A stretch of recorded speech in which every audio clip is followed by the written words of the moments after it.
Pembangunan keupayaan tenaga boleh diperbarui seperti suria dan angin di Asia Tenggara perlu dipercepatkan lagi. Ini termasuk membina lebih banyak prasarana untuk manfaatkan sumber-sumber ini. Demikian dapatan satu kajian yang mendapati pelaburan perlu ditambah antara 7 hingga 12 kali ganda di rantau ini agar negara-negaranya dapat mencapai sasaran sifar bersih pelepasan karbon antara 2050 dan 2060. Sepanjang 5 tahun lalu, rantau ini menarik pelaburan yang kedua terendah selepas Afrika Sub-Sahara. Kajian Lembaga Kemajuan Ekonomi yang diterajui firma konsultan pengurusan McKinsey & Company itu turut menyebut rentak perlahan peraturan dikuatkuasakan sebagai satu cabaran. Misalnya dalam soal menjana kuasa dan membolehkan sektor swasta menyertai sektor tenaga yang boleh diperbarui. The second would be the infrastructure. As I said, it's not just about building the projects, but we need to have the full supply chain ecosystem, right? The infrastructure to manufacture some of this in Southeast Asia, but also infrastructure on the grid to take this variable renewable energy. Otherwise, the grid will find it hard to absorb this intermittency. Timbalan Perdana Menteri Lawrence Wong melakukan kunjungan 2 hari ke Laos bermula hari ini. Beliau ke sana bagi mesyuarat Menteri Kewangan serta Gubernur Bank Pusat ASEAN ke-11. Diadakan di Kota Luang Prabang, mesyuarat tersebut memberi tumpuan kepada cara-cara meningkatkan kerjasama serta integrasi kewangan di peringkat ASEAN. Perbincangan dijangka turut tertumpu kepada pelaksanaan langkah-langkah strategik yang terkandung di dalam Pelan Induk Masyarakat Ekonomi ASEAN 2025. Individu kedua daripada 10 orang hari ini disabitkan kesalahan dalam kes pengubahan wang haram terbesar di Singapura. Warga negara Cyprus Su Haichin yang berasal dari China dijatuhi hukuman penjara 14 bulan hari ini. Dia mengaku salah terhadap pengubahan wang haram. Dengan lebih $3 bilion dalam bentuk aset yang dirampas, kes pengubahan wang haram ini sekaligus adalah salah satu operasi pengubahan wang haram terbesar di dunia.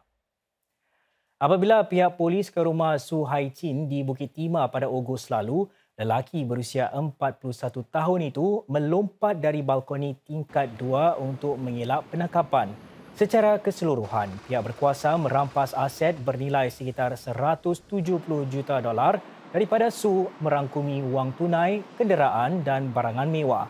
Selain itu, dia juga mengaku memiliki hasil jenayah sekitar $1.4 juta menerusi syarikat Yihao Cyber Technologies. Su adalah pengarah dan pihak berkepentingan bagi syarikat berkenaan.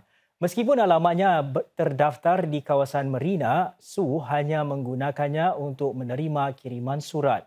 Sementara itu, dia kemungkinan akan dihantar pulang selepas selesai menjalani hukuman penjara bersama dengan suspek pertama yang disabit kesalahan pada Selasa. Seorang lagi suspek dijangka mengaku bersalah pada 16 April. Pengurusan Sukan Kallang Alive atau KASM akan memberi akses bagi acara-acara popular kepada setiap lapisan masyarakat di Singapura. Ini termasuk golongan kurang upaya serta keluarga berpendapatan rendah. Untuk itu, KASM menyeru badan-badan masyarakat supaya bekerjasama dengan pihaknya agar lebih ramai dapat menikmati pertandingan sukan dan konsert seperti Taylor Swift dan Bruno Mars.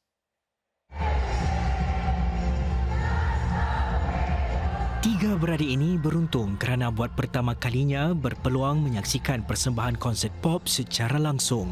Sebagai peminat setia Bruno Mars, mereka kagum dengan persembahan penyanyi yang cukup popular ini. Saya berasa sangat teruja untuk menikmati konsert ini bersama adik-beradik saya kerana saya dapat mengulangkan banyak masa dengan mereka dengan kenangan-kenangan yang mungkin manis selepas konsert ini. Begitulah rata-rata perasaan yang dikongsi penduduk daerah Tenggara yang bertuah kerana terpilih menghadiri konsert tersebut. Sesuatu yang tidak pernah mereka impikan sebelum ini menjadi kenyataan hasil kerjasama KASM dan CDC Tenggara.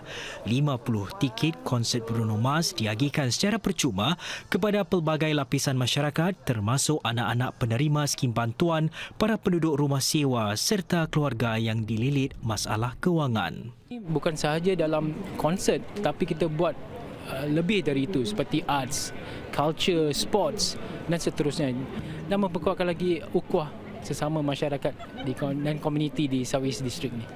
Hub Sukan Singapura dibina dengan mengutamakan komuniti dan kami berkomited untuk menyediakan akses, inspirasi dan kenangan positif untuk semua.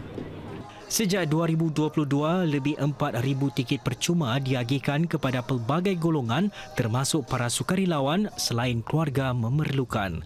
KSM berazam untuk terus mengembangkan lagi Hub Sukan Singapura sebagai sebuah ruang untuk semua anggota masyarakat.